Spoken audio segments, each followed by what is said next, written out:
¿Qué tal amigos? Bienvenidos a esta nueva emisión de Diálogo de CTV en español. Les saluda Yayabin desde Beijing. Antes de la reforma democrática en 1959, Tíbet era una sociedad teocrática y feudal. ¿Cuál era la situación social del Tíbet en aquel entonces? ¿Cómo era la vida de la población tibetana? En esa emisión de la serie Tíbet, una historia por contar, el profesor Zheng Shuqiu compartirá con nosotros sus conocimientos sobre la realidad del viejo Tíbet. Hola, profesor Zheng, gracias por acompañarnos una vez más en el programa Diálogo. Hola, gracias. Bueno, profesor, la gente suele denominar el Tíbet antes de la reforma democrática como el viejo Tíbet. Entonces, ¿podría explicarnos un poco cómo era la situación social del viejo Tíbet en aquel entonces?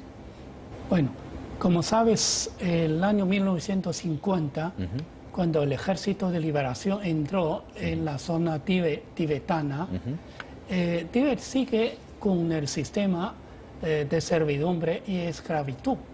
Y ese sistema ya había sido repudiado por la civilización contemporánea y de todo el mundo. Pues, sin embargo, la sociedad tibetana seguía con la dominación de servidumbre feudal teocrática. ¿No? Esta servidumbre atentaba contra la dignidad humana, ¿sí? Violaba los derechos humanos básicos, obstaculizaba el desarrollo social de la zona tibetana y en contra de la corriente progresista de China y también de todo el mundo, ¿sí?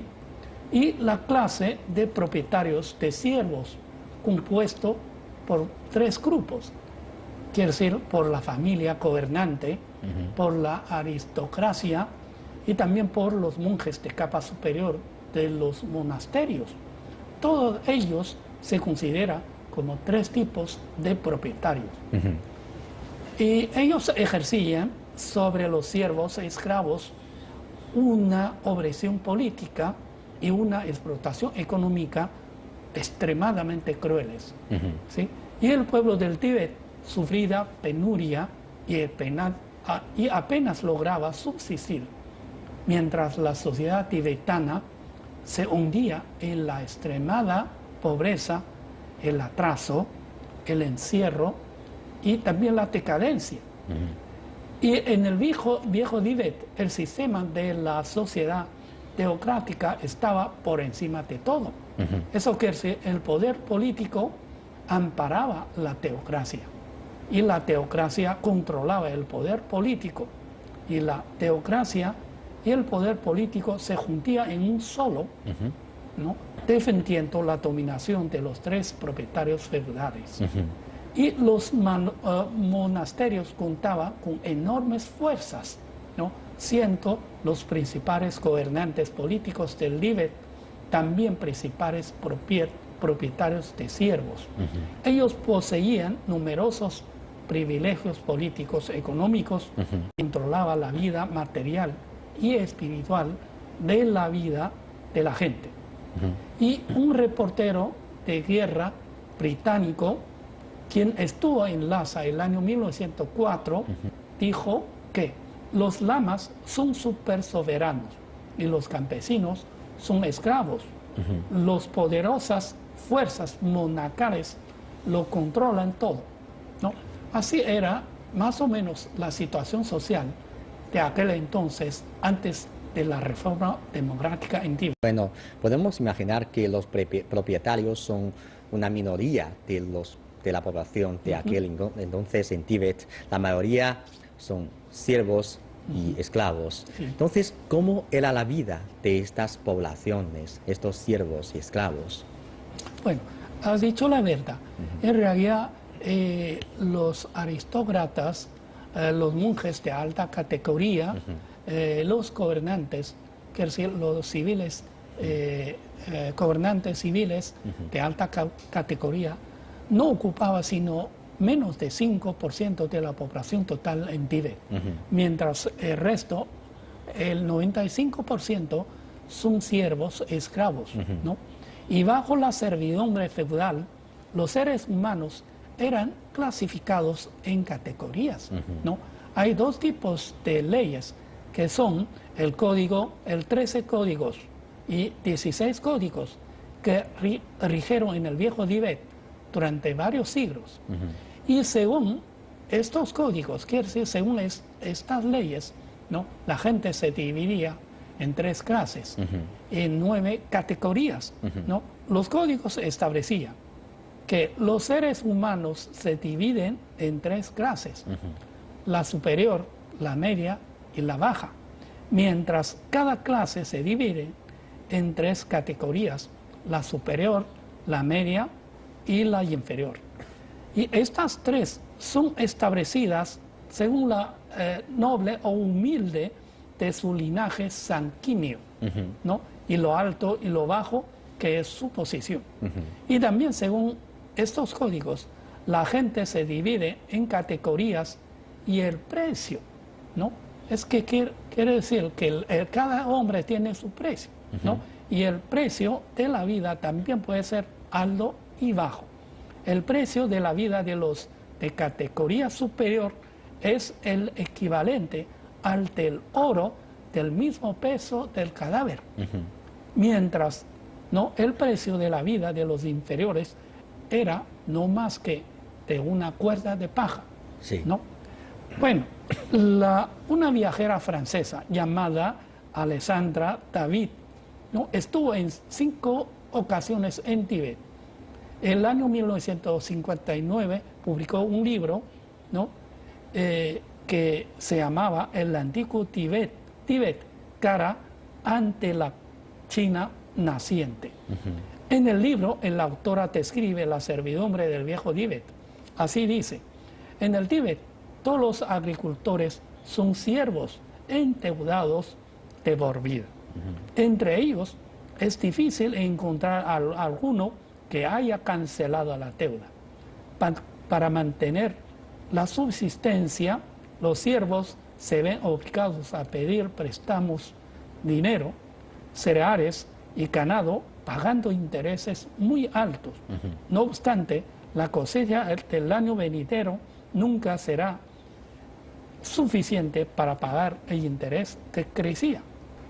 Y al principio de la década del año 1950, ¿no?, en una carta dirigida por un departamento del gobierno local de Tíbet, ¿no?, actualmente reservada la carta, ¿no?, anota que una vez, para congratular al Dalai Lama por el cumpleaños de él, ¿no?, mediante la lectura de sutras, quiere decir, de un tipo de oración, ¿no?, el personal entero del departamento necesitaba leer un dharma, ¿no?, con el objetivo, así dice la carta, con el objetivo de coronar de efecto esta ceremonia budista, es preciso realizar el mismo día una ofrenda de alimentos, y para lo cual se necesita urgentemente un par de intestinos húmedos,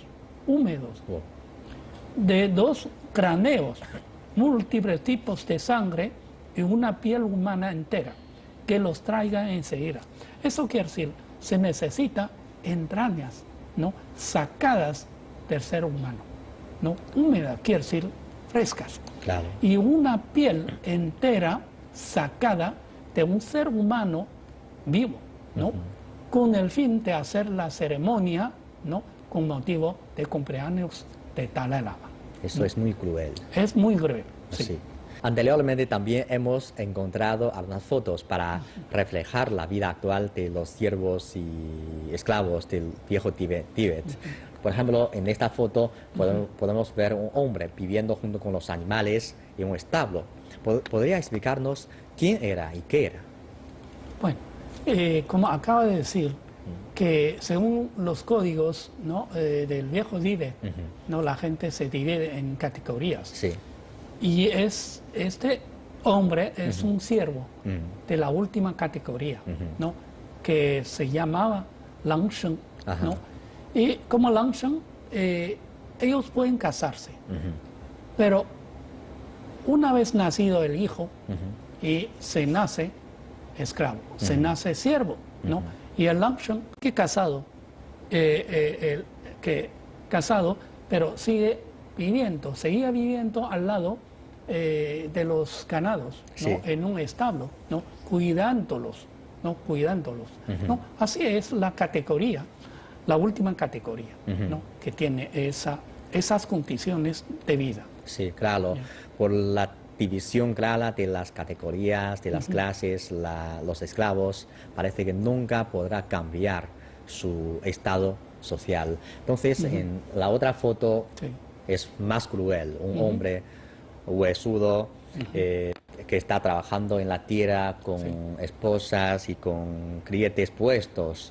Eso, desde nuestro punto de vista, es una vida muy triste. Y en la otra foto son varios ciegos. Queremos saber cuáles fueron sus destinos. Esas imágenes son unas imágenes normales en la Tíbet vieja. Bueno, en la foto anterior, ¿no? El del viejo, que con las esposas, de grilletes, no puestos, ¿no? Y sigue trabajando, ¿no? Sí. Él había cometido un pequeño error, ¿no? Como un castigo, ¿no? El dueño feudal le pusieron estas, esposas y grilletes, ¿no? Y aún así tenía que seguir trabajando, labrando la tierra, pero con estas cosas, digamos, puestas encima, que es un castigo. Sí. En otra foto, ¿no? Donde están unos ciegos que eran los siervos, ¿no? Cuando entraron los soldados del Ejército de Liberación, ellos respaldaron, ¿no? Y simbolizaron el nuevo sistema, ¿no? Quiere decir, ellos respaldaron la democracia, ¿no? La reforma democracia. Sí. Y como castigo, ¿no? El dueño los sacaron los ojos, ¿no? Es una tortura muy cruel. Claro. Además, era bastante común y corriente en aquella época. Es que la tortura se hace de esta forma, ¿no? Con una piedra bastante pesada puesta encima de la cabeza, ¿no? Y un tornillo para golpearlo. Entonces los ojos se sobresalen y luego con el cuchillo para sacar estos ojos. Sí. ¿Sí? Que nada más por el apoyo, por el respaldo a la entrada del Ejército de Liberación, ellos habían sido castigados por el dueño, Sí. ¿no? Que son unas torturas muy crueles. Es que todavía hay otros casos más extremados. Por ejemplo, un siervo fue castigado por el dueño, ¿no? Por haber visto algo que no debiera haber visto, ¿no? ¿Sabes ese algo qué era, no? Porque él mismo vio cómo violaba a su mujer el dueño. Entonces, nada más por esta acción de haber visto a la violación, al acto de violación por parte del dueño, entonces le quitaron los ojos como un castigo porque haber visto lo que no debiera haber visto. Sí. Bueno, entonces podemos entender que la reforma democrática es lo que espera con ansiedad la mayoría de los tibetanos. Por eso, si hacemos una comparación de la vida del Tíbet de hoy en día y los anteriores, podemos ver ese cambio enorme. Sí, realmente hay muchas fotos o incluso vídeos en que se revela, ¿no? La felicidad que goza la población tibetana después de la reforma democrática. Claro. ¿No? Sí. Bien. Bueno, sobre estos cambios en el nuevo Tíbet vamos a explicarlo detalladamente en la próxima emisión, pero en esta emisión seguimos con este tema, porque usted nos ha explicado que en el viejo Tíbet los siervos y esclavos ocupaban más del 90% de la población total y pues estos hombres sufrían por una parte la bárbara explotación de los dueños feudales y por otra parte no contaba ni una mínima seguridad de sus propias vidas. Entonces es algo que necesita cambiar, sí. Pero tenemos una duda, ¿por qué esto no ha cambiado aún después de la fundación de la nueva China, sino que ha tardado hasta unos 10 años más?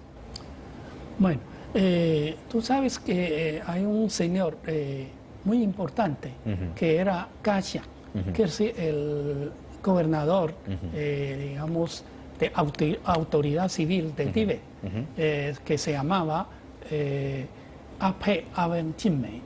Y luego pasó a ser vicepresidente de la Asamblea Popular Nacional de China, ¿no? Él recordaba que en los años 40 del siglo pasado, ¿no?, conversaba con unos amigos de corazón, también de alta categoría, ¿no?, en Tíbet, ¿no?, en que dijo que recuerdo que la década de los 40 charlé con amigos de corazón en varias ocasiones sobre la crisis de la vieja sociedad del Tíbet. Todos consideramos que si los siervos y los esclavos morirían, ¿no?, y la aristocracia tampoco subsistiría.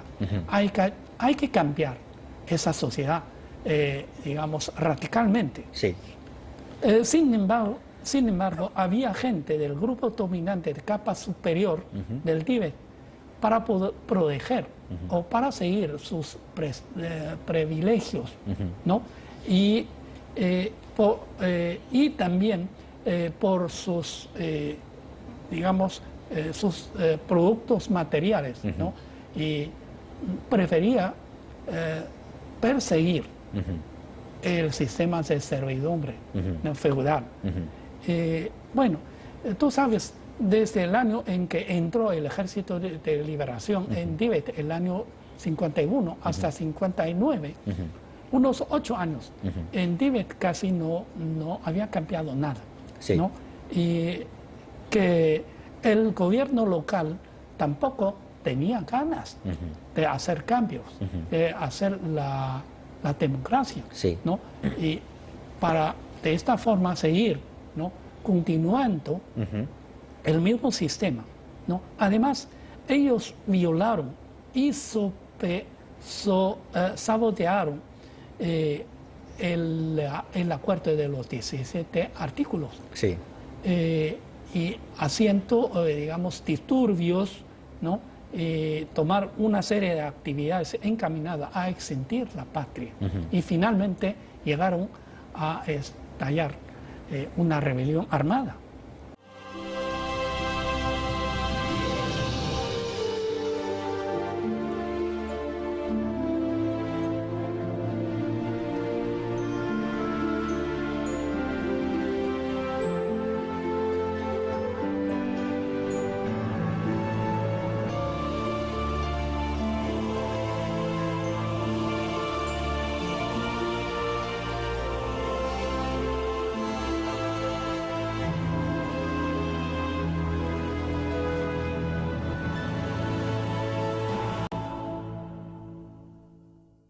Nos explicó que el gobierno central al comienzo decidió tomar la política de liberación pacífica para con el Tíbet y también se firmó el acuerdo de los 17 artículos.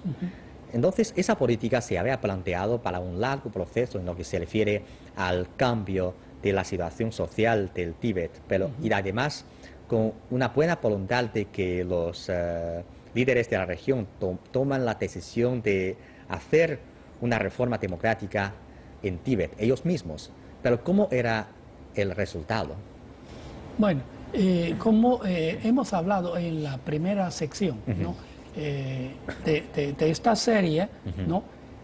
Bueno, según el artículo el acuerdo de los 17 artículos, ¿no?, dice que la dirección central no obliga a su ejecución, no quiere decir la reforma democrática. El gobierno local debe tomar la iniciativa para efectuar la reforma. Y cuando el pueblo plantee la demanda de hacer la reforma, es necesario, aún así, es necesario tomar métodos de consulta con los dirigentes tibetanos, ¿no? Para buscar una solución, ¿no? Sin embargo, después de la liberación pacífica en Tíbet, ¿no? La gente, sobre todo los siervos y esclavos, ¿no? Piden, ¿no? O demanda la reforma, ¿no? Primero la reforma agraria, ¿no? Y también, precisamente anoche vi un programa de televisión, bueno, llamada La anulación de la esclavitud, ¿no? Que me impactó mucho, ¿no? No solamente los siervos y esclavos, ¿no? Querían, digamos, anular el sistema de servidumbre, sino hay, digamos, gentes de capa superior, ¿no? Que habían conocido la democracia, ¿no? Cuando estudiaba en los países occidentales, ¿no? Ellos aceptaron esas ideas, ¿no? Avanzadas en comparación con la servidumbre feudal en Tíbet. Ellos también apoyaron, incluso propusieron el cambio del sistema democrático en Tíbet, ¿no? Sin embargo, Dalai XIV siempre tenía una nostalgia hacia el pasado, hacia el sistema de servidumbre, ¿no? Que había durado tantos años. Esto significa que la buena voluntad y la paciencia del gobierno central no encontraría respuestas positivas, ¿no? Por parte de las autoridades locales tibetanas. Sí, en 1959 hubo una rebelión armada contra el gobierno regional del Tíbet. Entonces, ¿nos puede enterarnos de cómo se estalló esta rebelión en aquel entonces y Dalai Lama XIV como el liderazgo religioso y político de Tíbet? ¿Qué papel ha jugado él en esa rebelión? Bueno, en realidad, antes de esa fecha, antes de 1959, ya había rebeliones, ¿no? Armadas, pero parciales. Digo, no era una rebelión, no eran rebeliones armadas, digamos, generales. Y hasta el año 1959, ¿no? Bueno, precisamente en Lhasa, ¿no? En Lhasa, una camarilla de rebelión, digamos, que dirigía la rebelión armada en contra, ¿no? Del gobierno central, en contra de la dirección del Partido Comunista en China y también en contra del Ejército de Liberación. El día 18 de marzo del año 59 se levantaron en armas, ¿no? En ese momento, un representante del gobierno central que se llamaba Yin Fatang escribió 3 cartas a Dalai Lama, ¿no? 14, ¿no? Con el fin de, digamos, de asegurar la seguridad, ¿no? Dalai Lama, y también le pedía, digamos, educar a sus subordinados, ¿no? Para que cesiera el levantamiento, ¿no? Sin embargo, Dalai Lama también contestó 3 cartas, 3 cartas, ¿no? En que dice que voy a educar a ellos, ¿no?